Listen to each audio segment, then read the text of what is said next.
Vamos a dar entonces inicio a esta actividad académica que se encuentra en el marco de todos los cursos comunes de investigación, los llamados y conocidos APIs.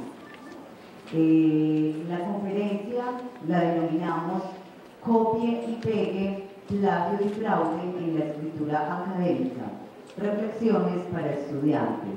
Quien nos acompaña en esta conferencia es la profesora Sonia Natalia Cogollo Espina. Sonia es psicóloga, es magíster en literatura colombiana y es candidata a doctora en artes. Actualmente es la editora de la Revista Colombiana de Ciencias Sociales, una revista nuestra de la FUNLA que se encuentra indexada. En esta conferencia vamos a tener dos partes. En la primera parte vamos a escuchar una introducción al tema de parte de la doctora Isabel Cristina Puerta Lopera, vicerrectora de investigaciones, y posteriormente Sonia entra con toda la parte de la conferencia a dar desarrollo a la temática.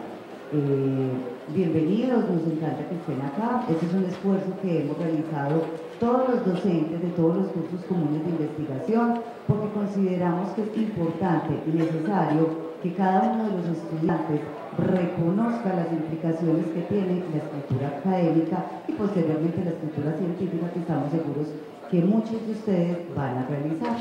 Doctora Isabel Cristina, le damos entonces la palabra.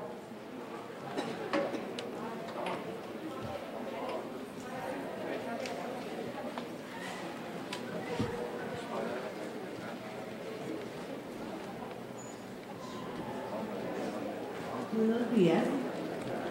Bueno, que estamos aquí reunidos para que escuchemos la conferencia que se tituló Copie y pegue, plagio y fraude en la escritura académica. Tiene varias motivaciones. Dentro de ellas es que como institución nos hemos planteado muchas veces las inquietudes que tenemos con respecto a la manera como los estudiantes pueden llegar a hacer unas conductas que podemos considerar inadecuadas y usualmente como con unos errores para estos procesos de aprendizaje.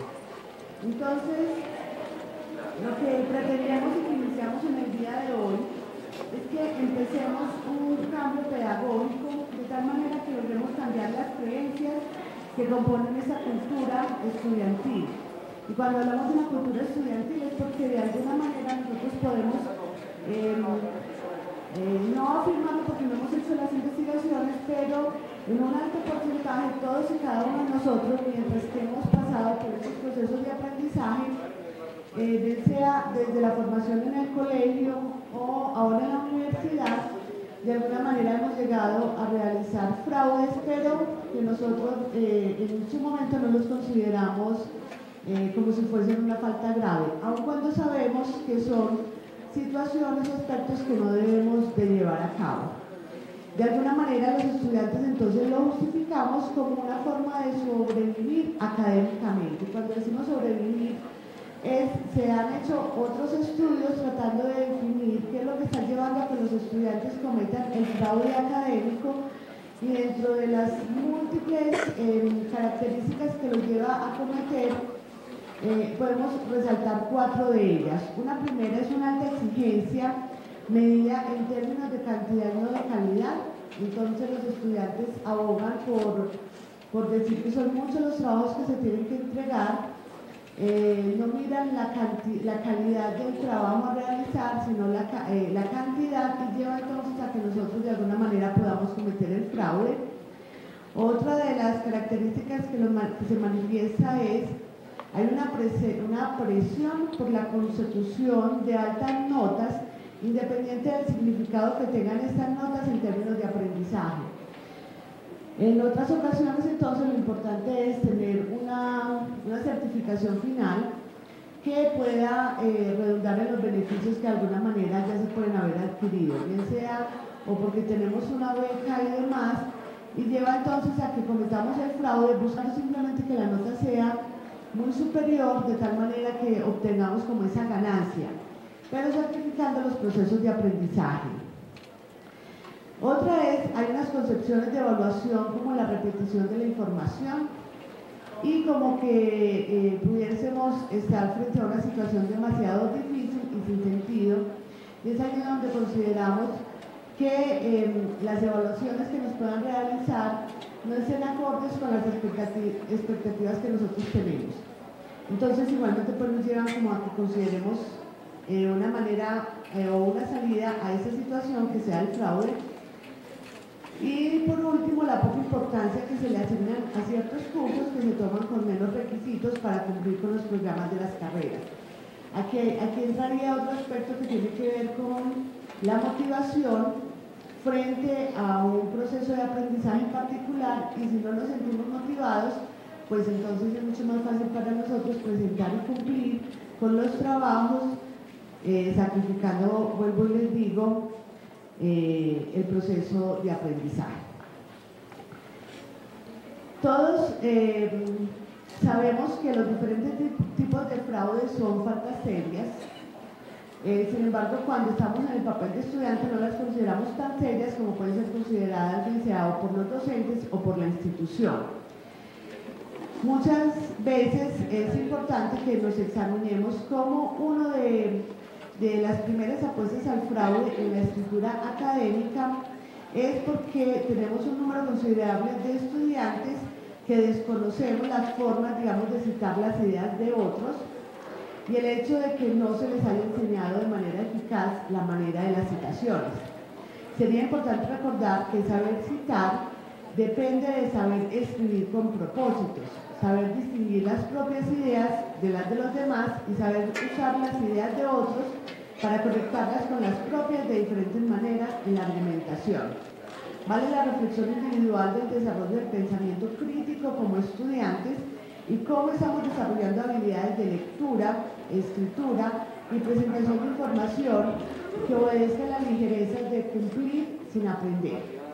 Entonces, la invitación que tenemos en esta mañana de hoy y la que repetiremos el día de mañana no tiene, su gran objetivo es que podamos reflexionar acerca de esta situación que es altamente frecuente en las instituciones de educación, llamémoslas colegios o llamémoslas universidades, pero que seamos nosotros los primeros inquietos, donde debe prevalecer el proceso de aprendizaje, que es aquello que nos va a servir entonces posteriormente en la vida laboral, sobre el solo hecho de cumplir con el trabajo, sacrificando ese aprendizaje solamente por una nota superior.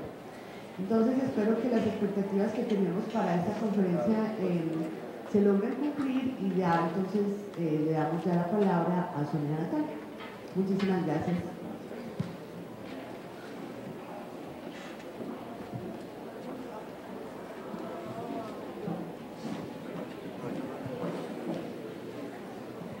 Buenos días.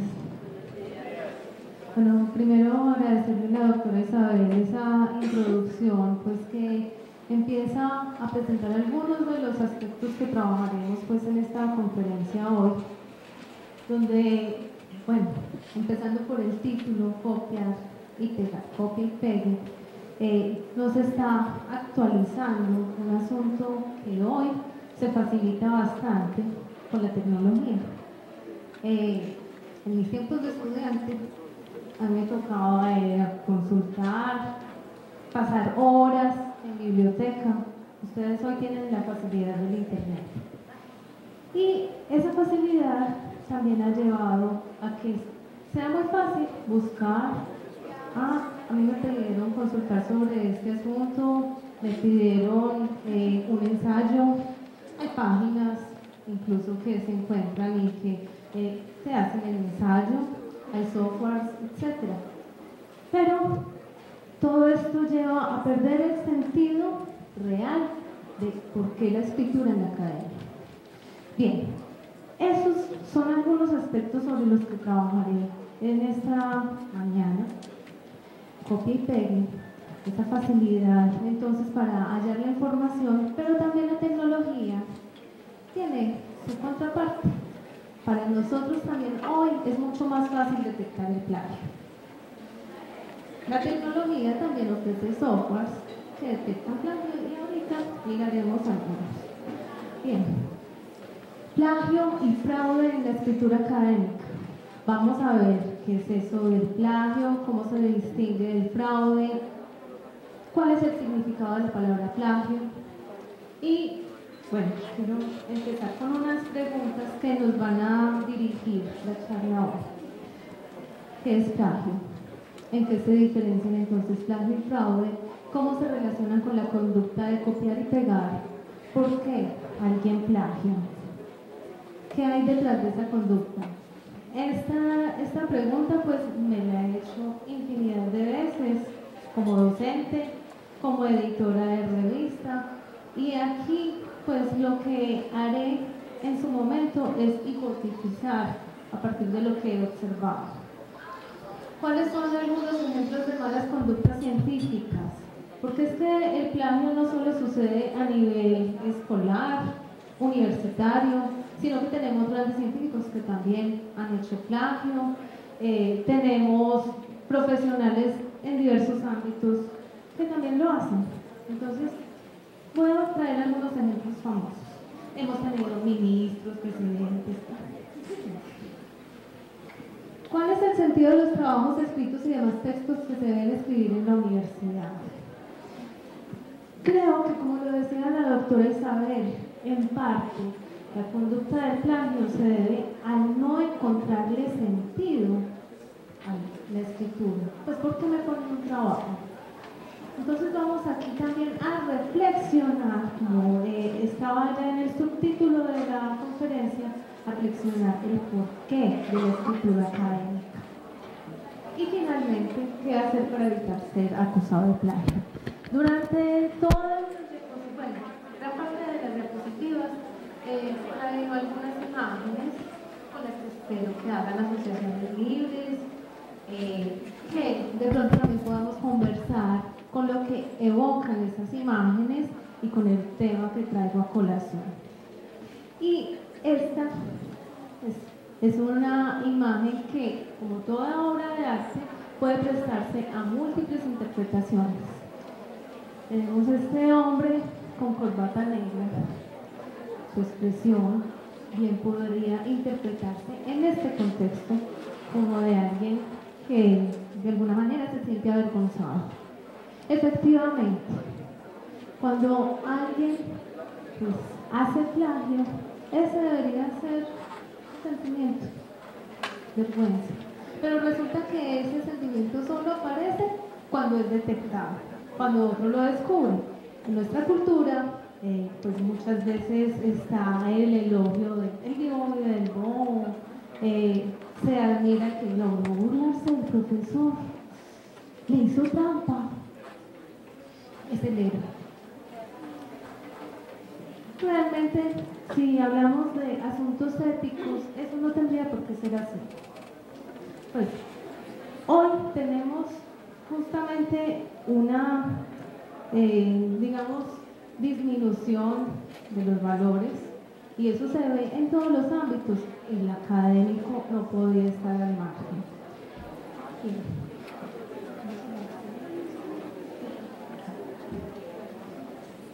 Hablando de plagio, quiero remitirme al inicio de dos canciones y les contaré una anécdota.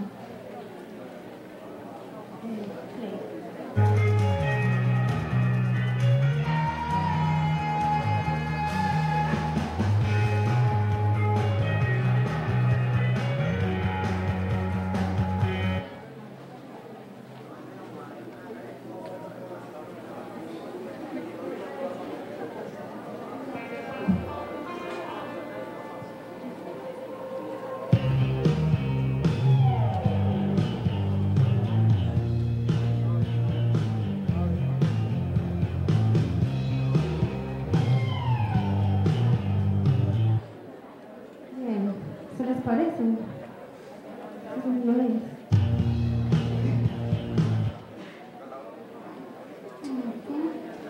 Resulta que cuando yo era universitaria, yo de la única manera que me despertaba era programando el televisor con el TV.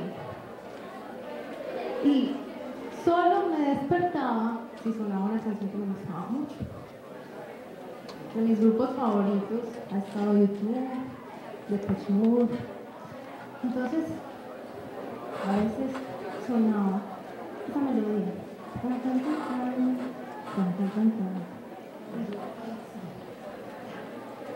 Me desperté cuando Shakira me dañaba el día, me daba mal genio, porque no era la canción que yo esperaba. Yo imaginaba que de pronto era una versión nueva de New Jersey. Pero no, era Shakira con que me quedes tú. O decepción. Empezaba mi día decepcionado.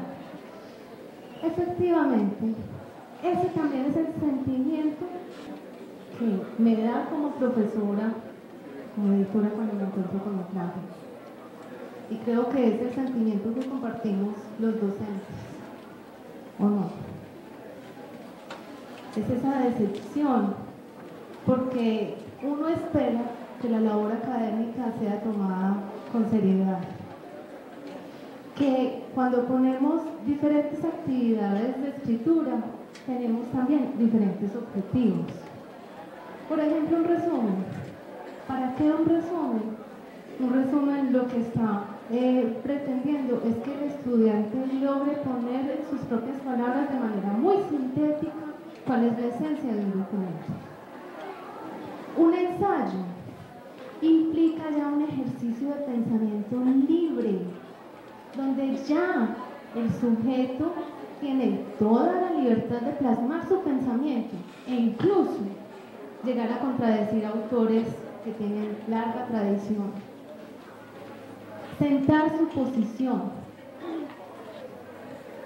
Pero a veces ponemos entonces estos ejercicios y nos encontramos con, aquí hay indicios de que esto no lo escribió mi estudiante.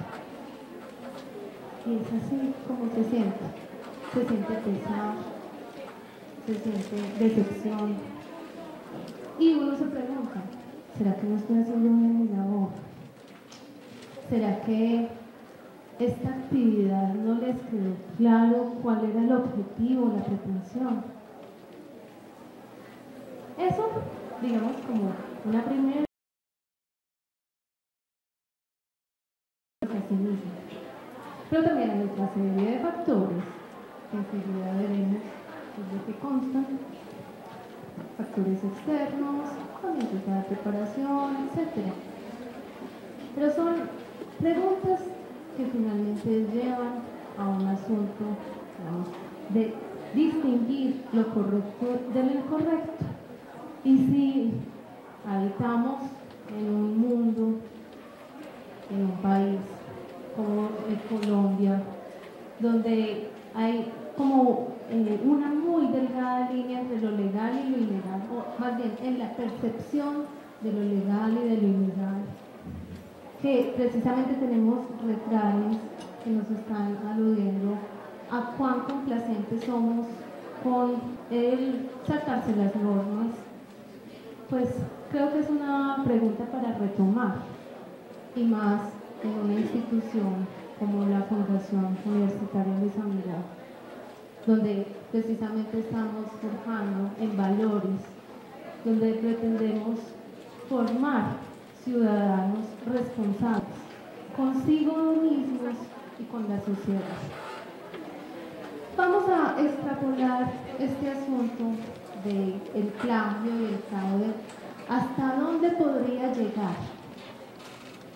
Digamos, un científico, un profesional que empiece a hacer uso de información, por ejemplo, en psicología, hacer uso de información confidencial de sus pacientes. Eso, ¿qué implicaciones puede llegar a tener? Plagio es robo.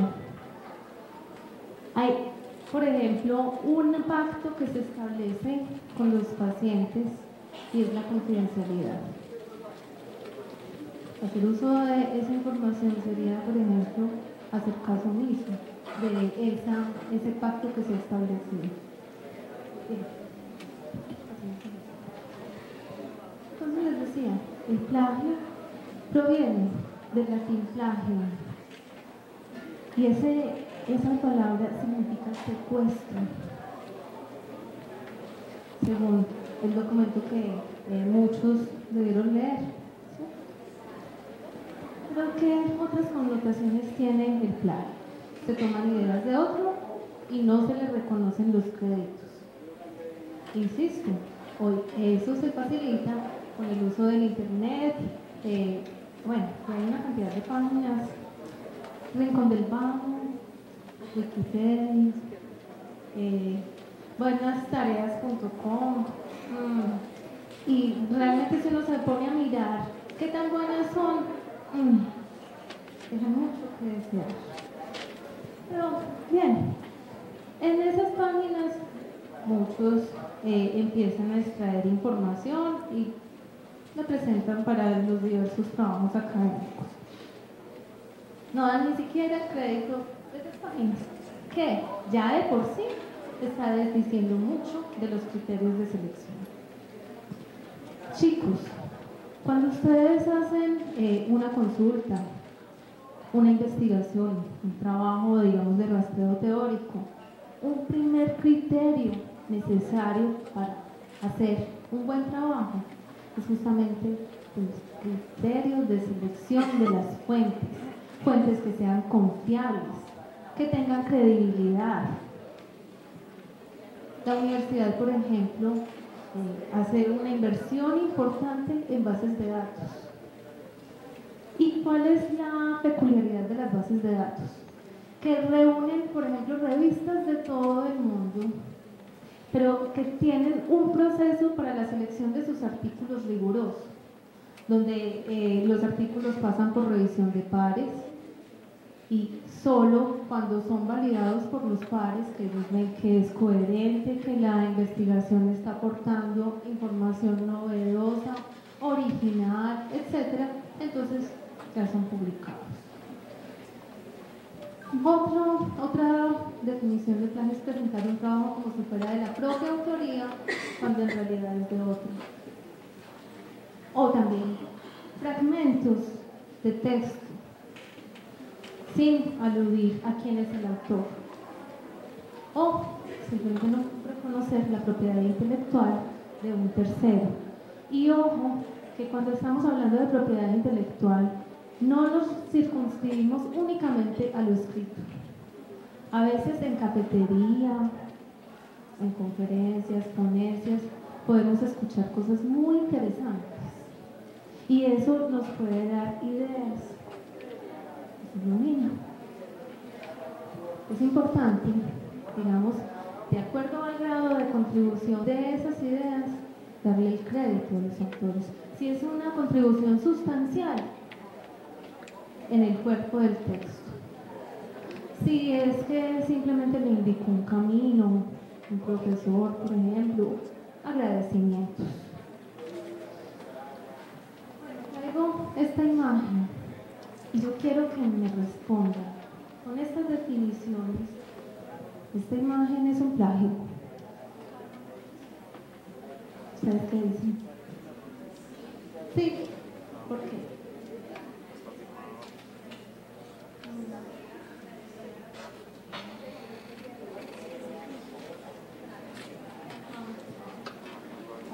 Parece la Mona Lisa. ¿Qué otros argumentos para decir que sí?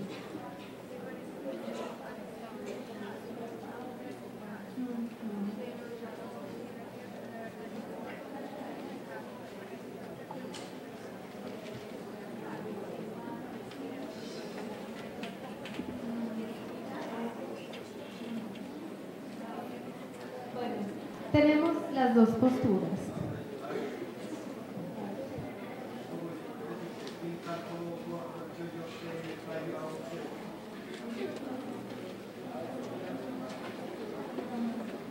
Ya tenemos dos que dicen no es plagio y uno que dice que es plagio. A ver, ¿quiénes alcen la mano quienes dicen que sí es plagio.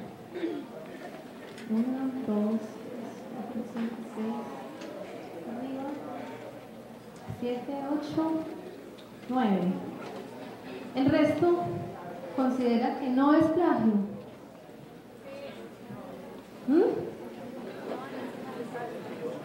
A ver, tenemos el argumento de que se parece a la Mona Lisa de Da Vinci y que por eso entonces es plagio.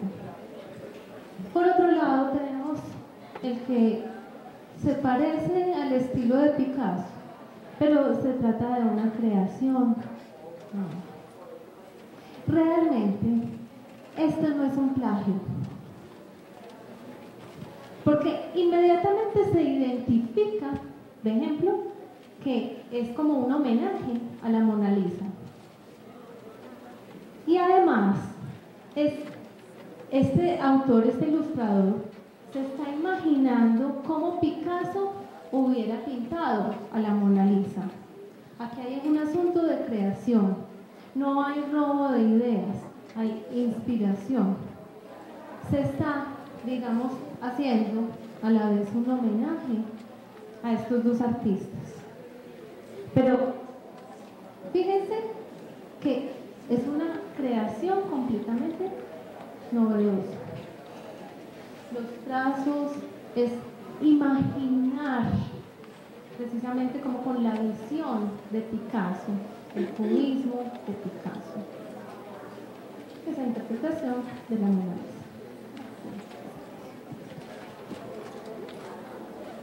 Ejemplos de plagio: copiar el trabajo total o parcial de otro estudiante con autorización o sin hecho. Ese es un plagio, porque se está haciendo pasar como propio un trabajo que es de otro. Ay, ve, ese profesor no lee las cosas, mira, yo te lo paso. El semestre pasado a mí me fue muy bien. Eso es plagio. Es eso. Puede que le haya dado la autorización, pero es algo ilícito. Copiar y pegar el contenido de artículos o páginas de internet sin usar comillas y sin dar el nombre de la fuente consultada. Así sea una expresión, es necesario dar el crédito. Por ejemplo, ¿quiénes estudian aquí filosofía?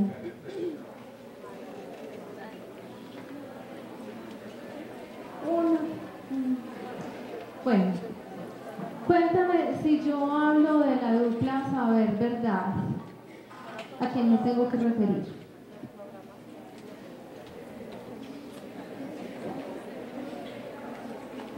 ¿Alguien me puede decir, si yo hablo de la dupla saber verdad, a quién me remito?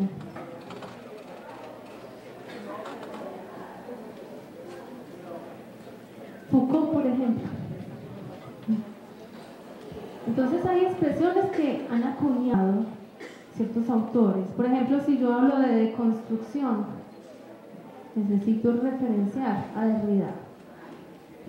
A veces es simplemente un concepto y necesito ampararme en las autoridades que lo han acuñado. No citar la fuente de donde se toma la información.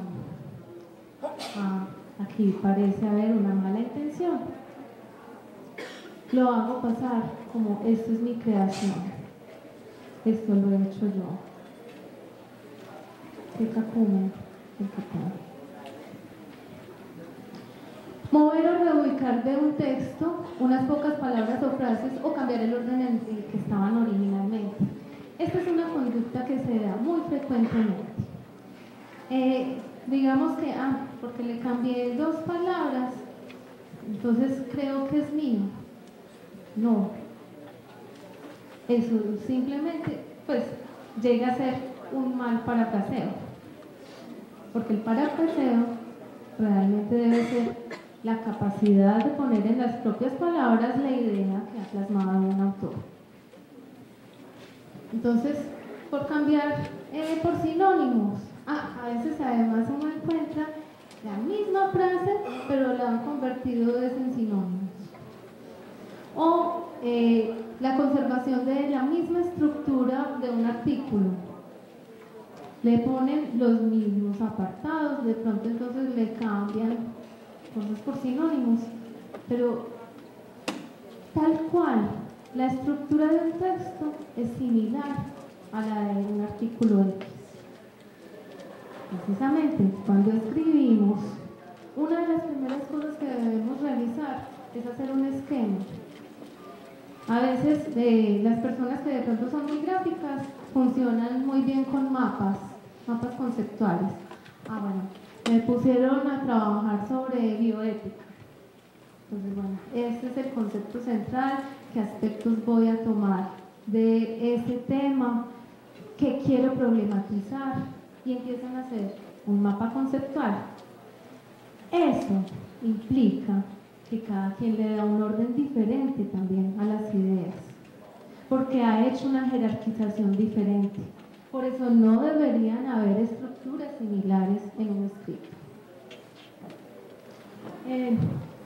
Tenemos también el no poder sustentar o explicar contenido de un escrito. Listo. Fíjense que a veces esa es una estrategia que utilizamos los docentes. Por favor, me van a entregar un trabajo y cuando de pronto hay como sospechas, entonces decimos, hablemos sobre el escrito. Y empiezan a rodear. O peor, a inventar. Necesario entonces, pues, cuando alguien ha elaborado su propio escrito, puede dar cuenta de sus ideas, de qué fue lo que privilegió, qué fue lo que problematizó, cuáles fueron los asuntos que de pronto se le dificultaron argumentar, cómo le dio solución a esas dificultades. Cuando se desarrollan pensamientos o teorías basadas en ideas ajenas, sin dar crédito a la persona sobre cuya idea se basa la discusión. Aquí viene a colación lo que les decía ahorita. A veces una conversación puede ser muy fructífera y de pronto darnos ideas. Entonces, en ese sentido, también cabe darle el crédito, aunque sea en los agradecimientos, a mi amigo tal, que me llevó a conocer, por ejemplo, este autor, o que me inició en la senda de esta idea, o las conversaciones con mi amigo fueron madurando más aún lo que yo estaba hipotetizando. Repetir o parafrasear palabras, ideas o argumentos de alguien sin otorgarle el debido reconocimiento. Una frase textual, muy bonita, la copié. A veces el plagio se da por falta de sistematización. Es importante que cuando ustedes, por ejemplo, Humberto Eco, en cómo se escribe una tesis, da un tip que a mí pues me ha encantado, suelo hacerlo. Tener una libretica, por ejemplo, de cuando a uno le llama la atención una frase y que de pronto más adelante incluso la puede utilizar como epígrafe, pues como entrada a un texto. Entonces, irlas anotando en una libretica y con el respectivo autor, la página y todo lo que se necesita en una referencia, ciudad, editorial, año. Comprar o adquirir un trabajo y presentarlo paseo totalmente como propio. Este es otro negocio que se ha dado en nuestros ámbitos universitarios.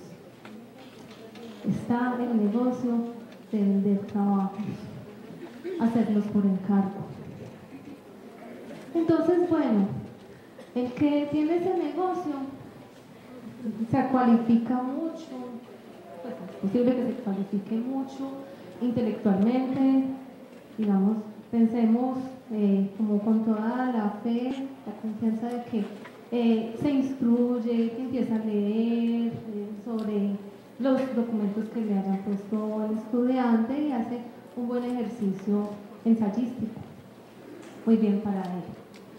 pero el que lo compra está haciendo su carrera en vano. ¿Qué tipo de profesional podemos esperar de él?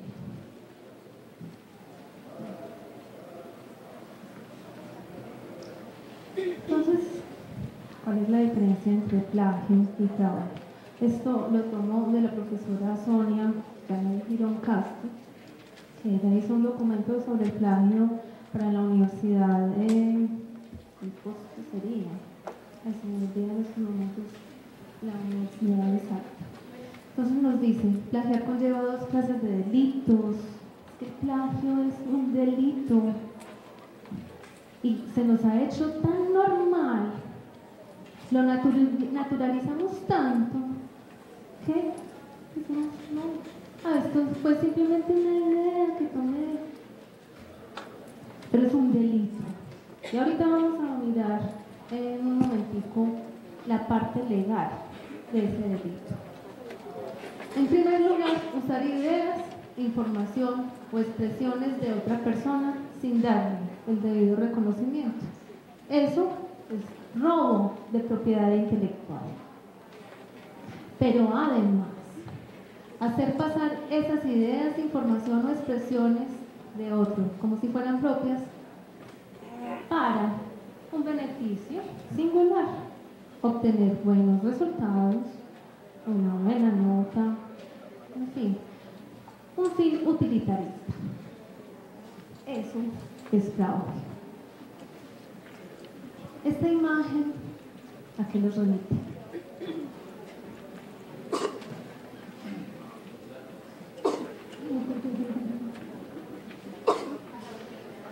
Como exacto. Exacto. Plagiar también es coger entonces ideas de otro y ser como un ladrón que está huyendo, digamos, de la ley, del debido reconocimiento.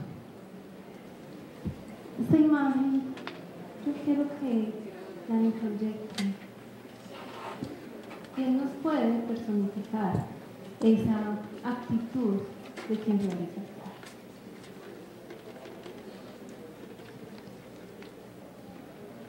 Esto es elaboración mía y es susceptible a mejoras, a la contribución de ustedes, a otras perspectivas, pero aquí he enumerado algunas razones que intuyo están detrás del plagio. Inseguridad, el temor de no hacer un buen trabajo, entonces una falta de autoestima, pues como factores psicológicos, falta de autoestima, creer que no se tiene un buen nivel escritural. Y aquí quiero hacer un inciso, es que ningún ser humano nació escritor. Un escritor se hace.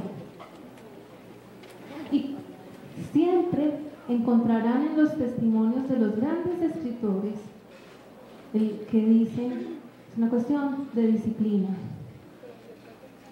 García Márquez destinaba sus mañanas netamente a la escritura, asimismo Saramago, cumpliendo un horario así, disciplinado.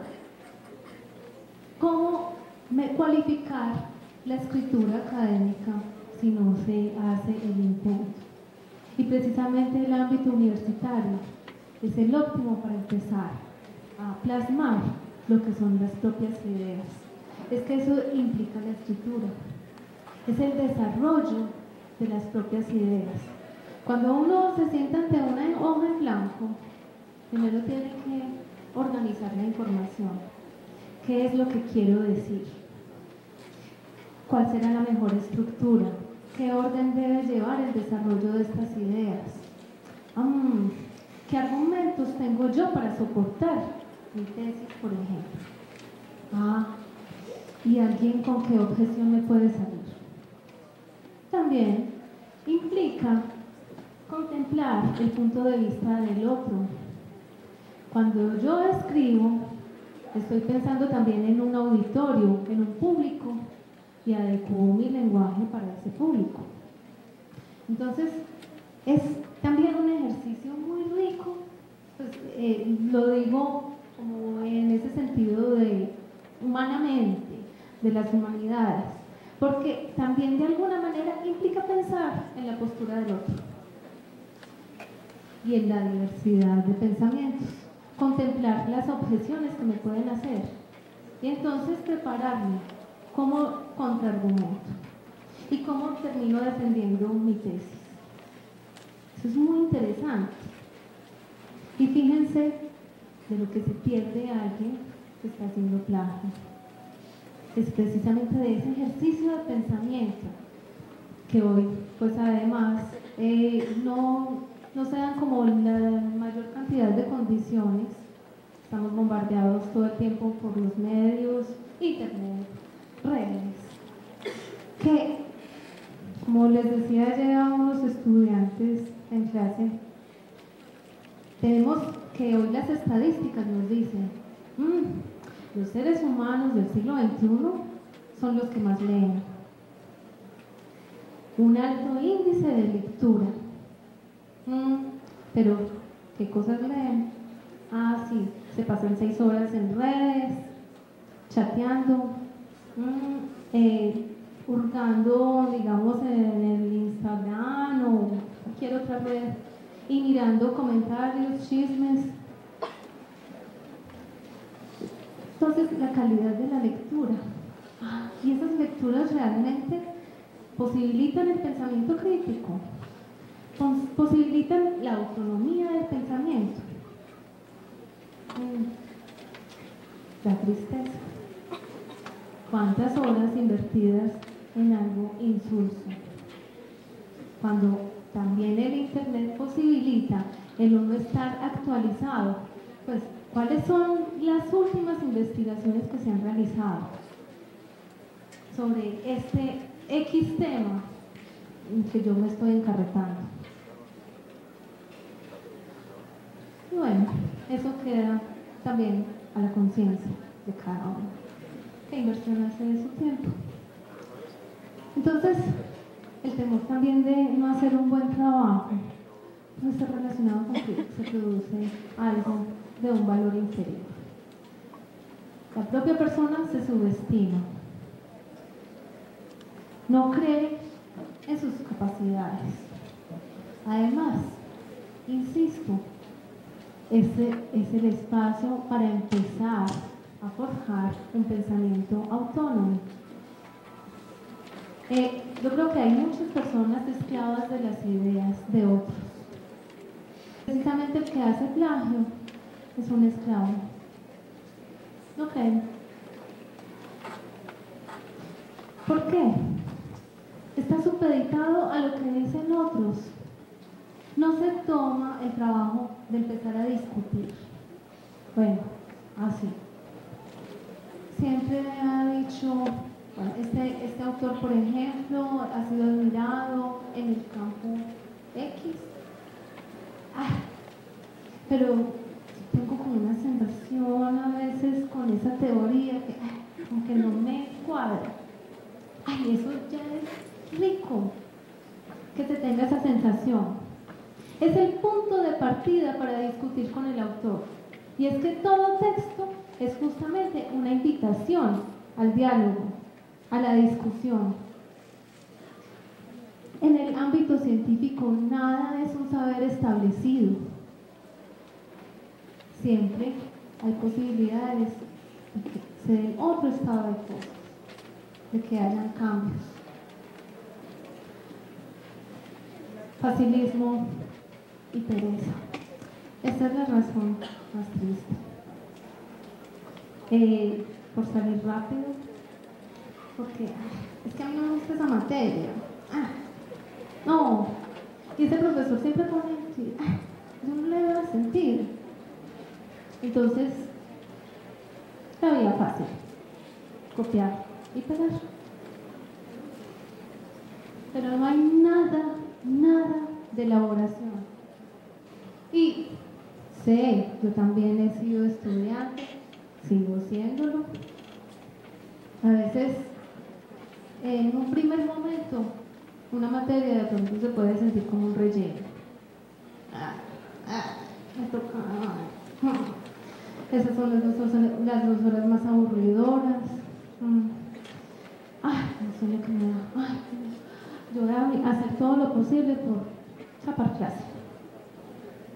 Pero con el tiempo se lograron cuenta de que cada materia hizo una contribución importante. Creo que es importante también empezar a establecer como ese sentido de responsabilidad que tiene uno con su propia formación. No debemos dejar la formación siempre del lado del docente. En gran parte, la formación corre por cuenta propia.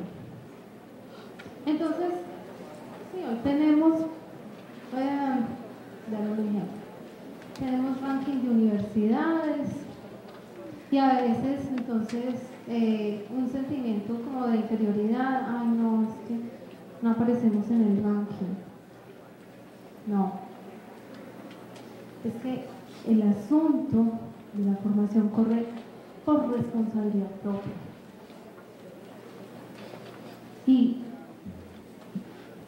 alguien puede estudiar, por ejemplo, en la escuelita más popular que tiene fama de que los profesores pues ya están como cansados, ya están viejitos, están a punto de jubilarse, ya no tienen motivación por su labor, pero tiene automotivación para el aprendizaje. Y eso establece la gran diferencia en la formación de ese sujeto. Es importante entonces más bien devolverse la pregunta por la formación.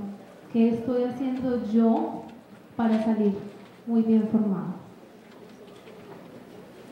Otro aspecto, la ignorancia.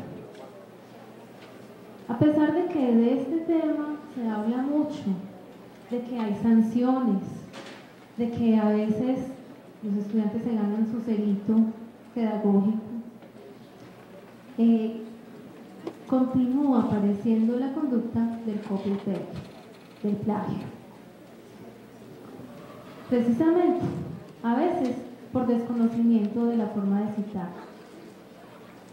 Por ejemplo, en psicología utilizamos las normas APA y tienen una forma distintiva para hacer las citas. Otra es la del ICONTEC, otra la de la MLA, en fin. Es importante ser riguroso con un sistema de normas, seguirlo, pero eso sí, todas las normas van a pedir la misma información. ¿En qué difieren? En la forma en que se presenta. Cuando ustedes hagan una consulta, busquen, anoten quién es el autor, de qué año es ese libro, y qué edición es. Séptima edición, 20ª edición, eso también es importante. El título completo del libro o del artículo. Ciudad, editorial. También si es revista, entonces el título de la revista, volumen, número, meses que comprenden, páginas que están comprendidas en el artículo. Esa es la información que se requiere cuando estamos haciendo pues las referencias. Y si la información se obtuvo de internet, coger, ubicarse allá en el buscador, copiar, y ahí copiar y pegar, y se tiene la ubicación exacta. No nos dice nada, cielo. Cielo, ¿cuántas revistas alberga? ¿Y cuántos miles de artículos alberga? No dice nada. Google. Toda la información del mundo y a cada segundo se ingresa nueva información. No está diciendo nada. Se necesitan esos detalles. HTTP, todo lo que aparece. El miedo de pensar por sí mismo. Esto es algo que sí que debemos combatir en la universidad. pues la universidad, bueno, tiene esa raíz, universo, pluralidad. Debe dar lugar precisamente a que quepan cantidad de discursos, que haya debate. Eso es lo que enriquece la academia. Necesitamos entonces pluralidad y forjar el pensamiento autónomo. No simples profesionales que repitan de memoria lo que dicen los autores.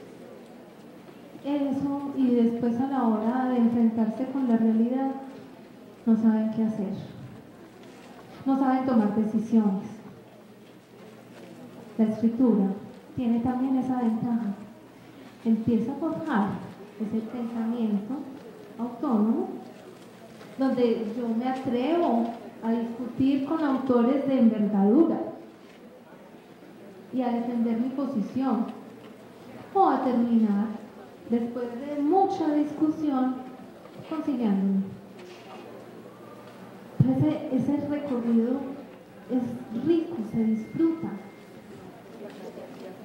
Y eso es, digamos, algo que falta, como dar a entender muchas veces ese sentido de la escritura. Entonces también, en ese miedo a pensar por sí mismo, aparecen otra serie de temores asociados. ¿Qué dirán de mí? Ay, revolucionario, o retrógrado. No importa. Ese es su pensamiento.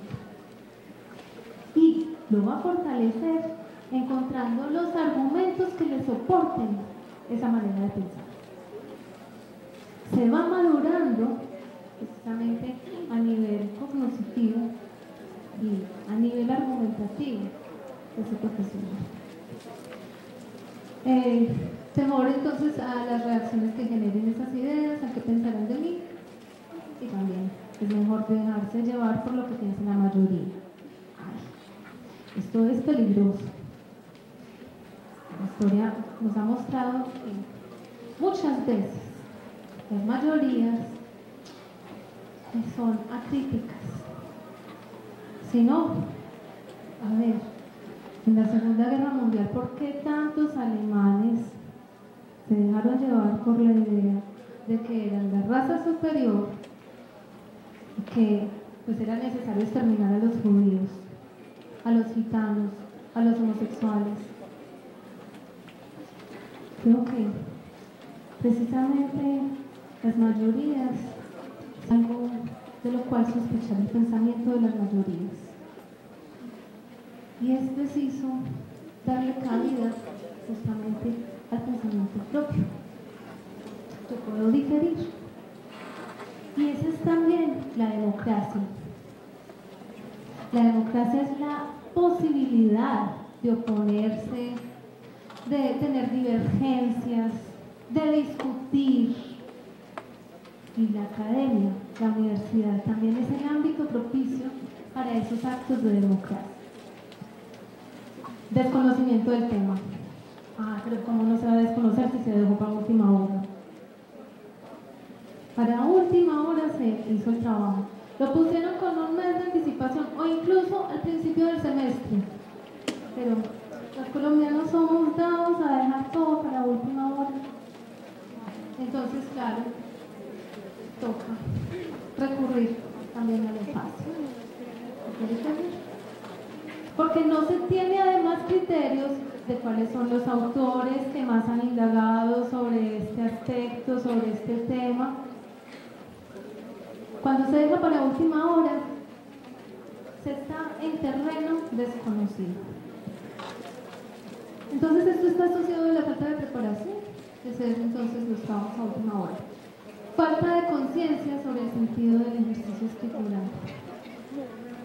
Yo me sentiría realmente muy satisfecha si al final de la charla hoy, pues varios encuentran el sentido real, académico, formativo de la escritura en la universidad.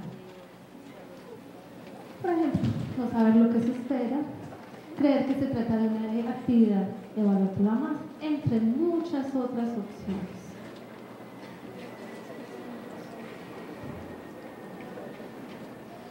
Pero como les decía en un inicio, resulta que el fraude, el plagio no solo lo encontramos en estudiantes de colegio, universidades, también en científicos y científicos de renombre, de trayectoria. Bueno, pues esa posibilidad.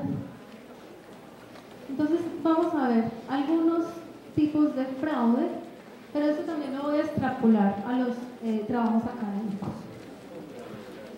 Fraude científico, invención.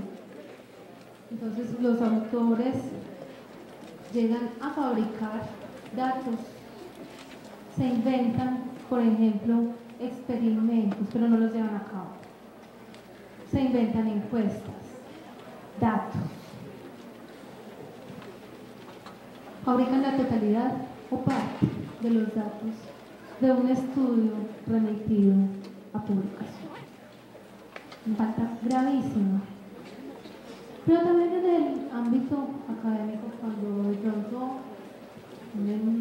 digamos, una consulta, alguien puede ser muy creativo y llegar a inventarse, no, pero esto sí que se ve sobre todo en los exámenes. Cuando no han estudiado y empiezan a inventarse, eso da risa. Muchas veces las respuestas que se llegan a inventar. Eso da cuenta de falta de rigor, de disciplina y de compromiso con la formación. La falsificación y manipulación de datos.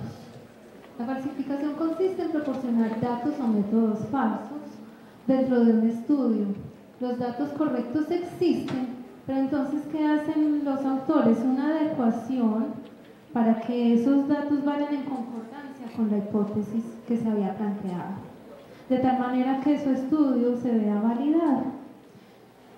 Es otra falta muy grave.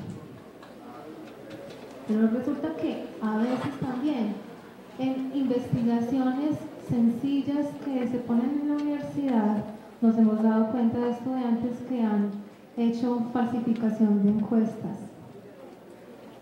Pues, por ejemplo, algún auxiliar de investigación, que vayan, apliquen estas encuestas y se han inventado los datos. O también empieza, llename esto y llenemos entre los dos unos 20, de tal manera que cumplamos con el requisito.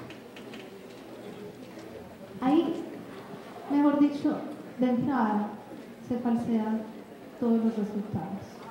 Se puede, mejor dicho, como decimos coloquialmente, tirar la investigación.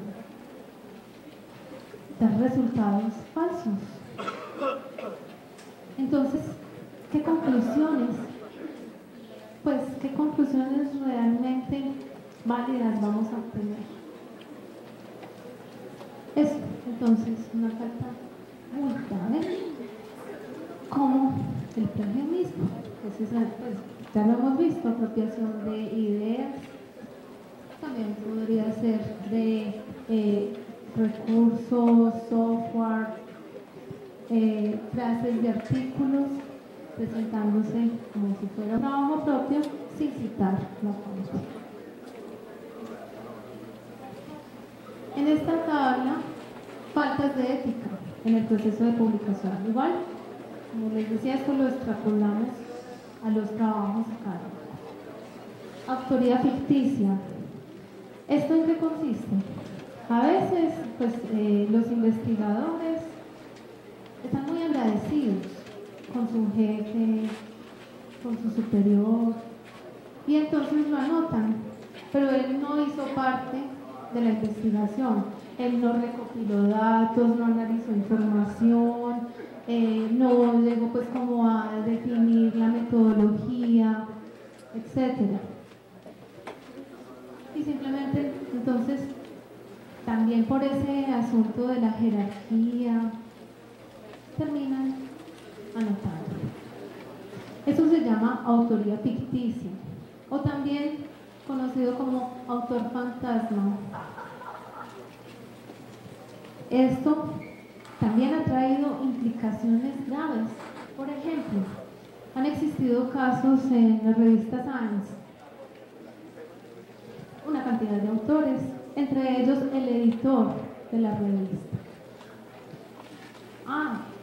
Para algunos académicos eso puede ser, digamos, algo pues como que entra dentro de la lógica administrativa, ¿listo? Entonces mi supervisor o mi superior va ahí. Pero resulta que, por ejemplo, en ese caso de Sainz hubo faltas éticas en los resultados de la investigación, como falseamiento, y se vio implicado el editor de la revista, pero él no había hecho parte de esa investigación. Está bien anotado y pues, de pronto un científico puede ceder su nombre, puede agradecer ese gesto a los autores. Ojo, pero es importante cuidar el nombre propio, porque puede llegar a ocurrir eso. Y no yendo muy lejos, a mí también me llegó a pasar que una vez les había puesto a mis estudiantes diferentes textos, podían elegir con ellos un problema y unos eligieron el texto del psicoanálisis de los cuentos de hadas de Bruno de Trejano.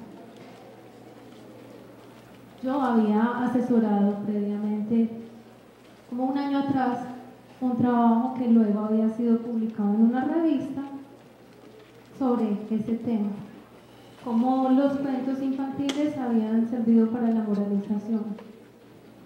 Resulta que entonces, un año después, unos estudiantes eligen pues que ese texto para trabajar, y cuando yo empiezo a calificar, a leer ese trabajo, esto me suena conocido, no, efectivamente, me remití al trabajo que había asesorado, que había sido publicado, y copy. La sorpresa que se llevaron los estudiantes que no sabían que lo había asesorado ese trabajo. De una, la sanción académica, sucedido. Todo eso es evitable.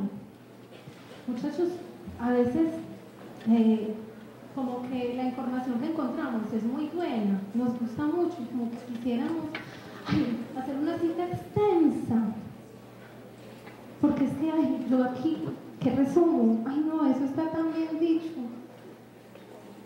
Pero también las normas establecen un límite del número de palabras que se pueden copiar. Las APA establecen como límite hasta 400 palabras. Ya de ahí inciden los derechos de autor. Y ojo, copiar hasta 400 palabras dándole créditos. Otros tipos de faltas éticas: publicación reiterada. Entonces, publicación duplicada. ¿En qué consiste? Un autor escribe un artículo, lo publica, y más adelante lo quiere reencauchar. Lo vuelve a enviar a otra revista, de pronto le cambia el título, pero el contenido es el mismo. O a veces, mismo título, mismo contenido, y en dos revistas diferentes. Eso es una falta ética. ¿Por qué? Porque lo que se busca con las publicaciones es que haya novedad, que se aporte conocimiento. Entonces, eso no tiene sentido si estamos hablando de novedad, de aportar algo nuevo. Pues, ¿qué sentido entonces tiene la duplicación? Pero esto también lo podemos extrapolar a un trabajo que lo llego a utilizar para dos materias. Mato dos pájaros de un tiro. Pues, si las materias además tienen objetivos diferentes, enfoques diferentes, ¿por qué hacer pasar ese trabajo para 2 asignaturas. La publicación fragmentada. Hoy los académicos estamos también en un mundo que nos exige alta productividad. Y entonces nos dicen, pues ahí el lema de publica o perece. Hay que publicar a como dé lugar. Y a veces no importan los medios, sino los fines. Y entonces se termina publicando una investigación, se multiplica en 8 artículos, se producen 8 artículos. De una investigación, sí, salen plenamente 3 artículos. Esos que privilegian por ciencias, un artículo de resultados de investigación, un artículo de revisión, porque primero es necesario levantar antecedentes, saber el estado del arte, del problema al que me estoy enfrentando, y un artículo de reflexión derivada de investigación. Esos 3 artículos salen de una investigación. Pero otra cosa es empezar a fragmentar la investigación, resultados parciales, donde todavía no hay conocimiento nuevo y donde simplemente entra a rellenar una cantidad de publicaciones que nadie consulta. Entonces, también hay que cuidar el nombre propio en ese sentido. La publicación inflada. Este se deriva un poco del primero, de la publicación duplicada. Entonces, yo publiqué un artículo, digamos, en el 2005, hoy lo quiero actualizar. Y simplemente le añado unas cositas, digamos 2 párrafos, y ya.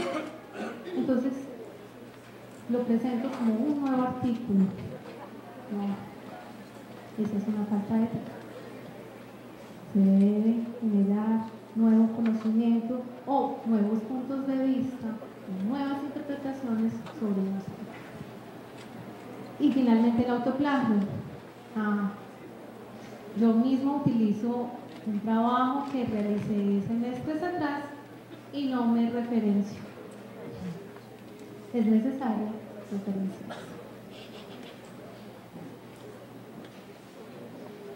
Y por último, otras faltas éticas. Incorrección con las citas bibliográficas, que a veces, precisamente por la falta de sistematización, entonces, yo esto, ¿de dónde fue que lo tomé? Y empiezan de pronto a asociarlo a, eso debe ser tal autor. Pero realmente cuando, por ejemplo, yo hago corrección de estilo, empiezo a encontrar, no, esta cita no corresponde a ese autor, y empiezo a buscar, no, pero que es esta falta de rigurosidad del autor. Esto pertenece a este otro. O cómo le atribuyen. Voy a contar una anécdota. Esta es muy graciosa. Alguna vez encontré un trabajo y los estudiantes ponían que cuando Lacan hablaba del hemisferio derecho del cerebro,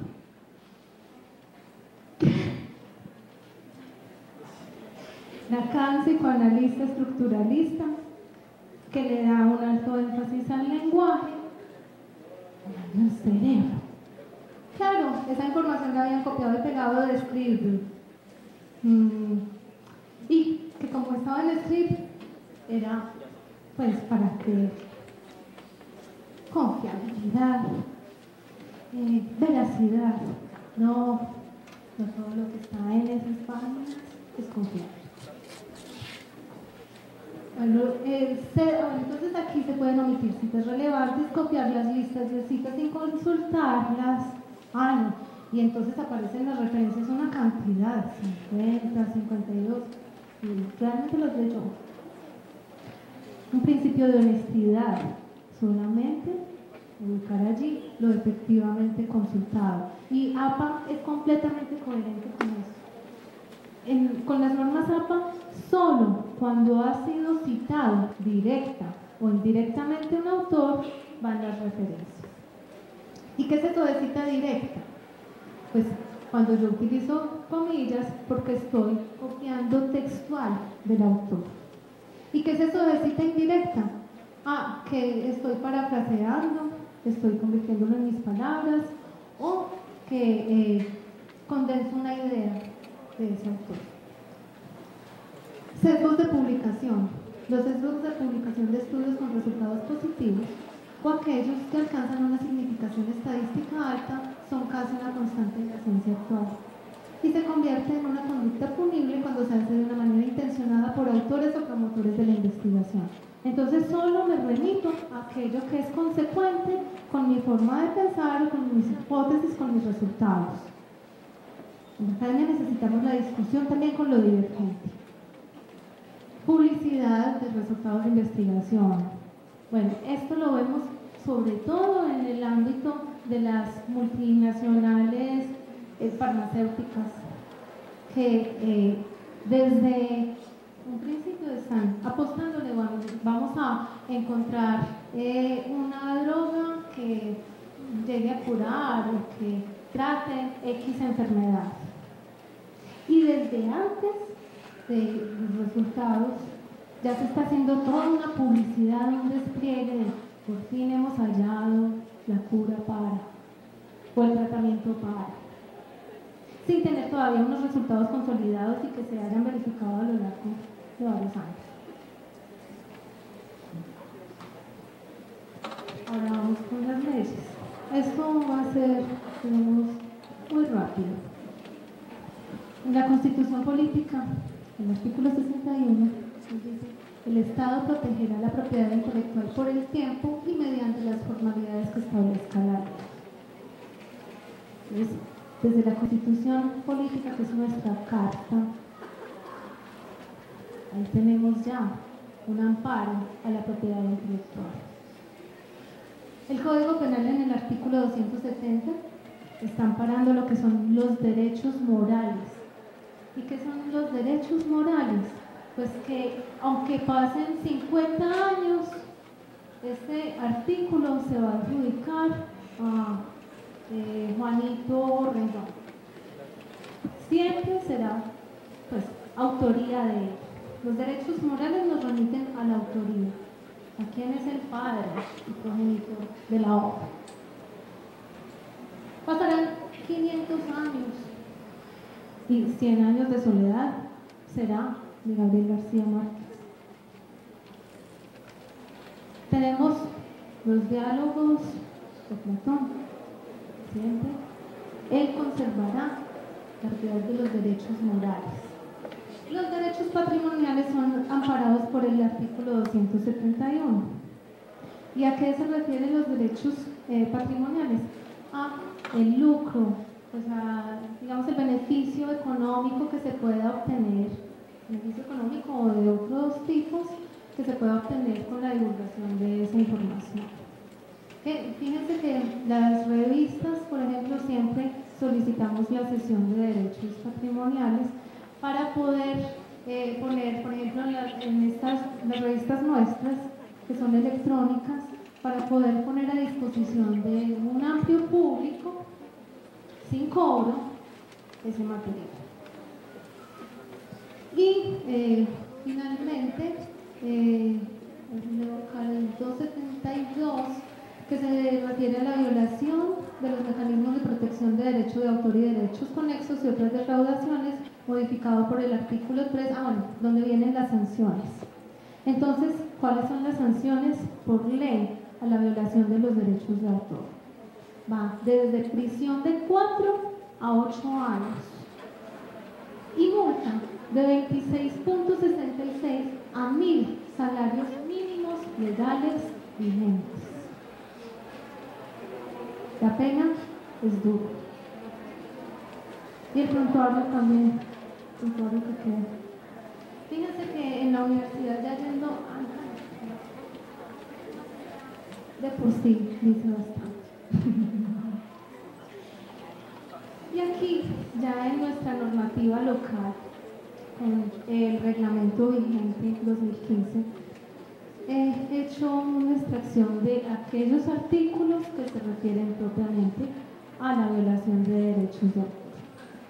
En el artículo 58 tenemos las conductas que van en contra del orden disciplinario y los parágrafos H y T está explicitado lo que se entiende allí. La ejecución de actos contra la propiedad incluyendo la intelectual e industrial o contra cualquier otro bien jurídico. En el I, la presentación de documentos e información falsa, falsificación de sellos o documentos, así dicha conducta resulte inocua.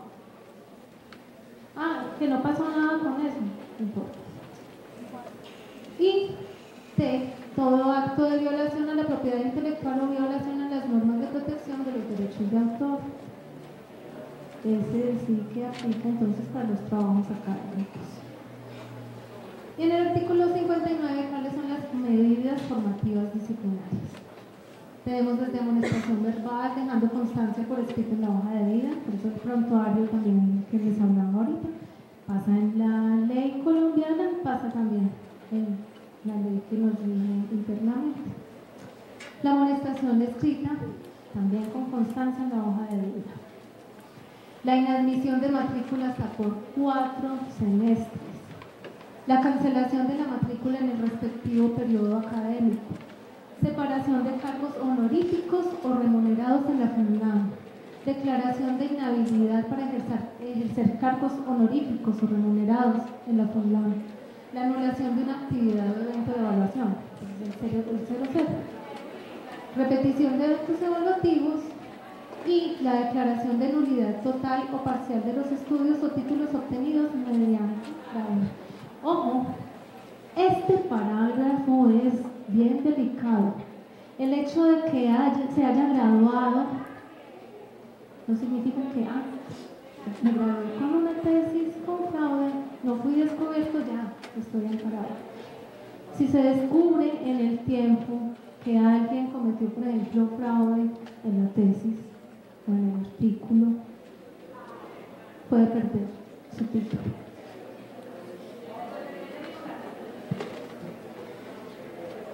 Estos son algunos software existentes para la detección de plagio. Tenemos el DupliChecker, el DocCop, el Approvo, el Copionic. Estos son gratuitos. Lo que son el Turnitin y Plagiarism Detect o IB2 son con cobro, son licencias y son costositas. Pues nosotros todavía no hemos podido adquirir.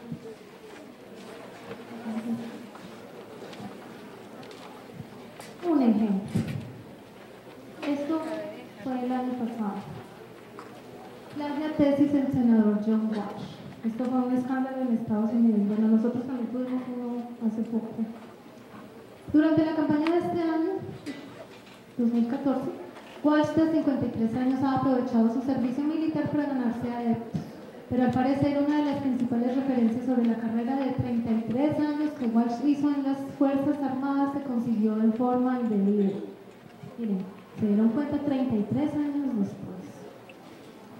En un examen respecto al trabajo final exigido para que Walsh obtuviera su maestría en la Universidad Militar del Ejército de Estados Unidos, se indica que el senador se apropió al menos de la 4ª parte de su tesis sobre la política estadounidense en Medio Oriente, usando obras de otros autores sin darles crédito.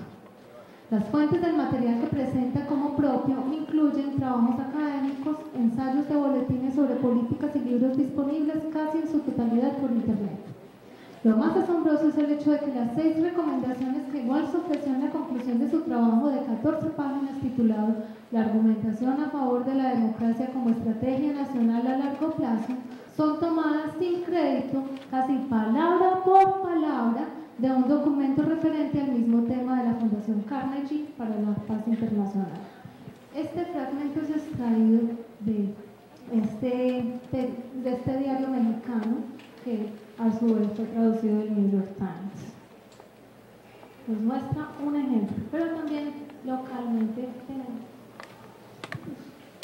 Este fue un plagio también famoso. Resulta que Pilar Castaño sacó pues este libro e iba ilustrado. Y la ilustradora era una joven estudiante de diseño.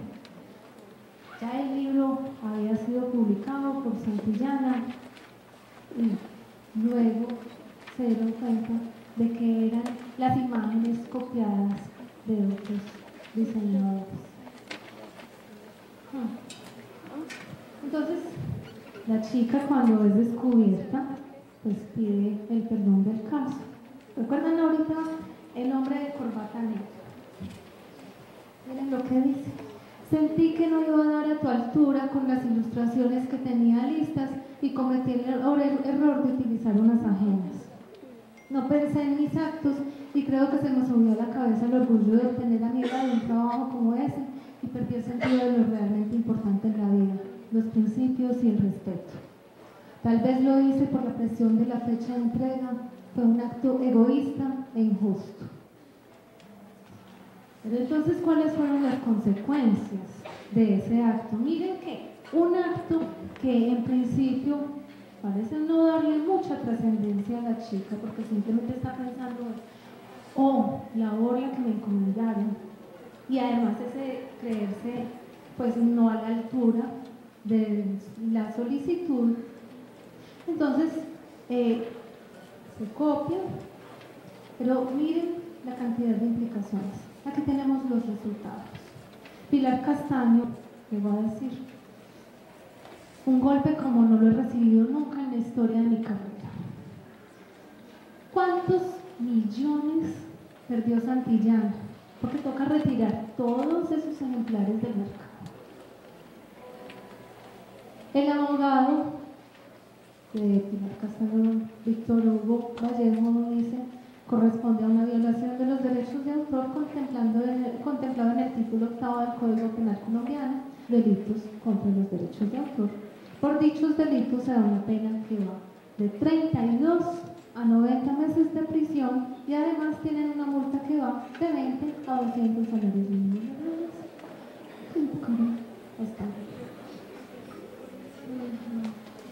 Y eso, digamos, plano económico, pérdida de libertad, pero además, ¿qué pasa con ella a nivel profesional a continuación? Y quiero retomar mi anécdota del principio. Cuando yo me despertaba y sonaba esa canción de Shakira, pues me decepcionó Shakira y no creo en ella como artista. Puede ser ella, pues, con el respeto de a quienes les gusta, pero ella sé que tiene creatividad, ella tiene talento, pero como que no confía suficientemente en sí misma porque ella tiene récord de plagios. Han sido muchos los que se le han encontrado. También en nuestro país.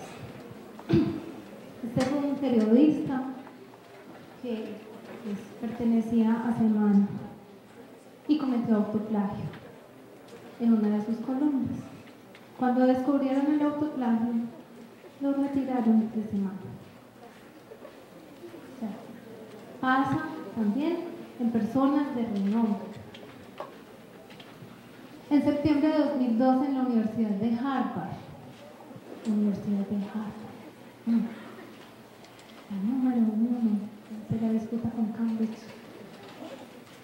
150 estudiantes fueron investigados y sancionados por intercambiar respuestas en un examen. Pasa en las mejores familias. La profesora en nuestro país, Luz Mary Giraldo, fue condenada a 24 meses de prisión. También pasa con los profesores, no solo de estudiantes. Y el pago de una multa de 5 salarios mínimos por apropiarse de fragmentos de la tesis de una exalumna de la Universidad Javeriana. Laszlo Kövér, presidente de Hungría, solo pudo ejercer 2 años su cargo.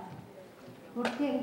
Luego hubo un escándalo, una revista húngara sacó todo un reportaje donde encontraron que él había hecho plagio en su tesis doctoral. Tuvo que dimitir.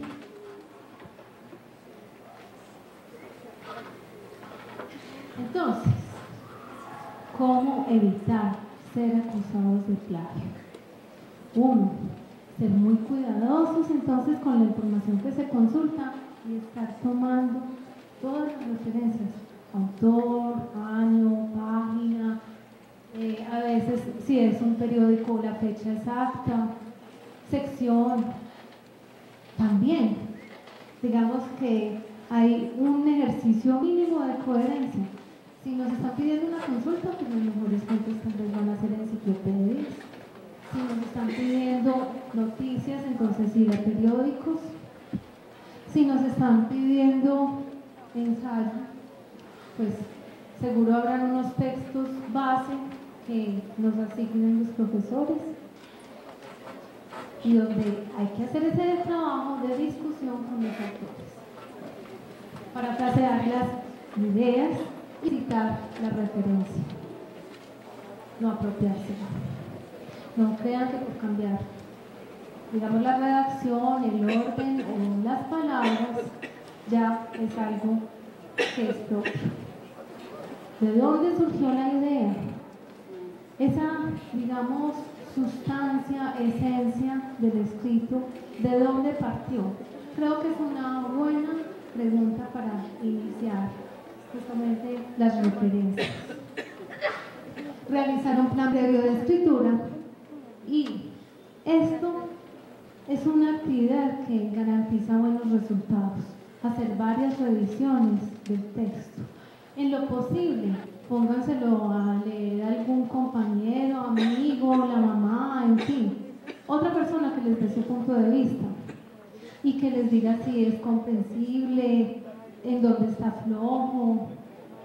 Y hacerlo con suficiente preparación también permite que uno tome distancia del escrito. Yo creo que a todos nos ha pasado que nos encontramos un escrito, por ejemplo, del primer semestre, ya estamos en quinto semestre y no, qué vergüenza lo que yo escribí entonces. Hay, digamos, un cambio de ideas, también se tiene mucho más conocimiento, entonces uno establece distancia con el texto inicial y establece unas modificaciones que seguro son muy interesantes. Documentarse previamente sobre el tema que se va a trabajar y cuáles son los autores líderes en ese tema. Utilizar comillas para las citas directas, esto es cuando se utilicen las mismas palabras del autor. Esta imagen también quisiera que se la llevara.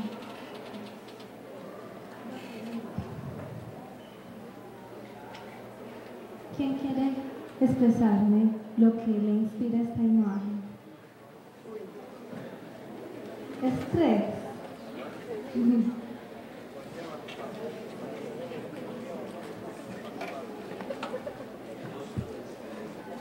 El costo de escribir.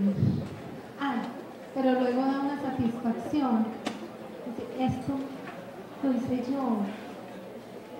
Aquí está plasmado mi pensamiento. La imagen de organizar las ideas, estructurar el texto, qué es lo que quiero argumentar, a quién quiero rebatir. Implica hacer silencio, decirle esos pensamientos, esas ideas a otros. ¿Me entienden? Posible, es necesario. Pero compartir lo que yo pienso con otros. ¿Qué otro sentido tiene la escritura en la universidad?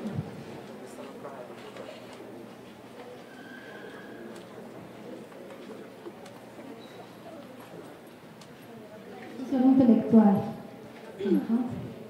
Ahí podemos pelear, mejor dicho. El ámbito de la escritura es el ámbito de la libertad por excelencia. Puedo pelear, digamos, con Kant, con Rousseau, con autores que tienen larga tradición y que me lo van a pedir.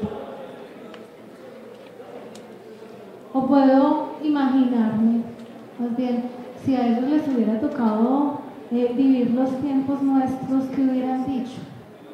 Puedo hacer muchos ejercicios, digamos, de imaginación que fortalecen mi propio pensamiento. Entonces, conclusiones. ¿quién me da una conclusión, digamos, de la charla?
En la versión electrónica, las versiones.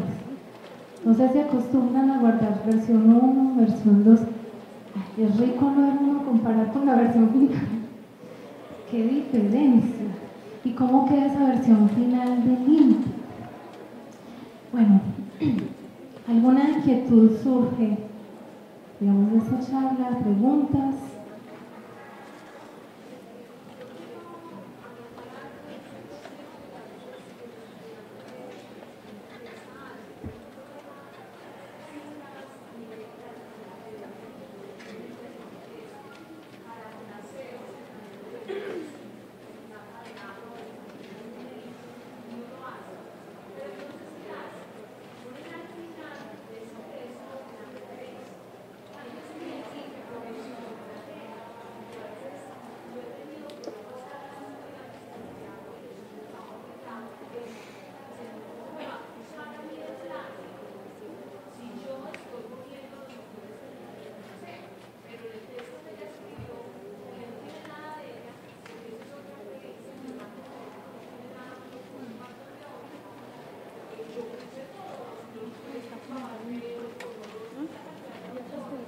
Y que a veces son, pues que no puedes, son divergencias.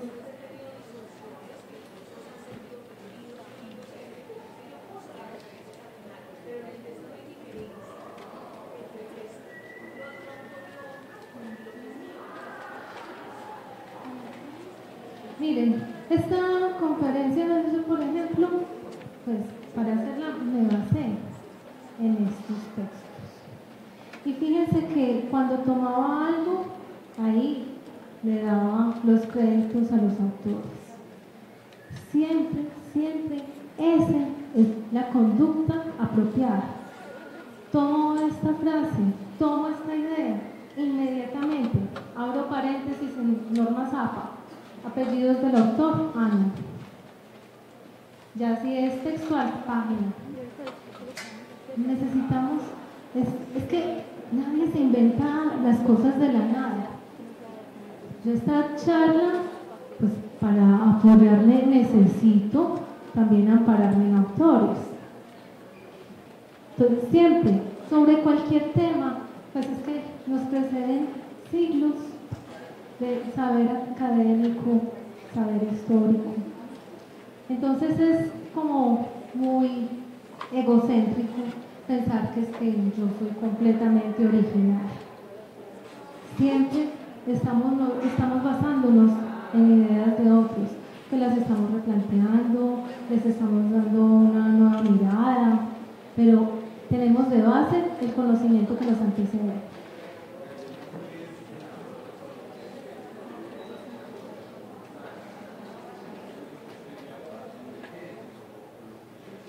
Pero si ya había sido presentado haya sido publicado, necesita ir la referencia. No, y de sí mismo, claro. No, pero eso es que no es lo que te parezca, eso está normalizado. Pues tú te remites a las normas APA, te remites a diversas publicaciones científicas, la Wiley tiene todo un manual de conductas éticas apropiadas y vas a encontrar esa definición del autoplagio.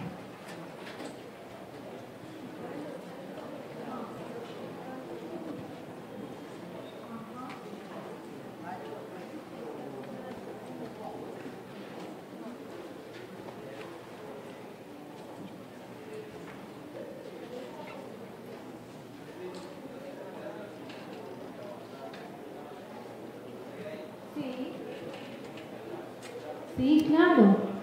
Miren, Juan Rendón, entonces publica en el 2003 X cosa. Ha seguido estudiando el tema. Voy a hacerlo, digamos, con uno por mucho más explícito. Si hablamos de inteligencias múltiples, ¿a quién nos remitimos? A Howard Gardner. Howard Gardner es el experto en inteligencias múltiples. Cuando Howard Gardner saca un nuevo trabajo, necesita remitirse a él mismo. Él es la autoridad. Entonces, en las referencias encontraremos otros autores, pero entre ellos, Gardner. Él se está citando. Si no lo hiciera, estaría incurriendo en autoplagio. ¿Sí queda comprendido el concepto de autoplagio? Inquietud. Bueno, aquí tienen un ejemplo de cómo se referencia. Todo esto yo lo utilicé al interior, digamos, de las diapositivas, de manera directa e indirecta. Y aquí digo el listado de las referencias.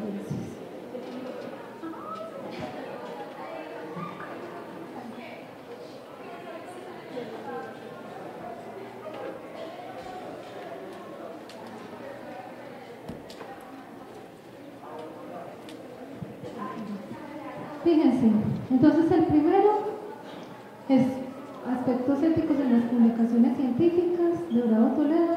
Lo encontré, pues es una presentación en diapositivas y lo encontré en esa página.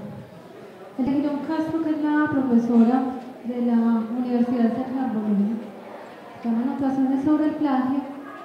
No tiene la ciudad, pues esta universidad queda en Bogotá, pero en el libro en PDF no explicitan la ciudad, entonces se pone sin lugar. SL, Universidad Central Bolivia, recuperado de Isabel Peláez hizo un recuento de algunos de los plagios famosos y los publicó en el país. Y eso lo publicó el 1 de diciembre de 2013. Y este artículo se encuentra en la Revista Colombiana de Psicología, que ustedes leyeron, y ese número, este es el volumen 29, en cursiva, el número entre paréntesis, las páginas que comprende, ese volumen y ese número comprenden los meses de abril y junio del 2014.